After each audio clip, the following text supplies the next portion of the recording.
అలాగే శుక్రవారం పూట మహిళలు తప్పకుండా గడప పూజ చేయాలి. శుక్రవారం గడప పూజ చేస్తే లక్ష్మీ కటాక్షం కలుగుతుంది. గడప పూజ అంటే ఈ గడప పూజ ఎలా చేయాలంటే దీన్నే ద్వారలక్ష్మి పూజ అనే పేరుతో పిలుస్తారు. ముందుగా గడపని 3 సార్లు నీళ్లతో శుభ్రంగా కడగాలి. ఆ తర్వాత కొద్దిగా పాలు పోసి ఆ పాలతో గడపని శుభ్రం చేయాలి. మళ్ళీ నీళ్లతో కడగాలి. ఆ తర్వాత ఒక పళ్ళెల్లో మట్టి ప్రమిద ఉంచి ఆవు నెయ్యి పోసి 3 ఒత్తులు వేసి గడప దగ్గర దీపం పెట్టాలి. బెల్లము అడుకులు గడప దగ్గర నైవేద్యంగా సమర్పించాలి.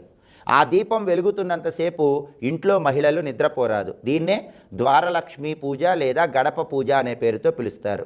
ఏ ఇంట్లో అయితే శుక్రవారం పూట ఇలా ప్రత్యేకంగా ముందు 3 సార్లు గడప నీళ్లతో కడిగి తర్వాత పాలతో శుభ్రం చేసి మళ్ళీ నీళ్లతో కడిగి గడప దగ్గర దీపం పెట్టి గడప పూజ చేస్తారో ఆ ఇంట్లో కాలి అందెలు గల్లు గల్లుమని లక్ష్మీదేవి ఆనంద తాండవం చేస్తుంది.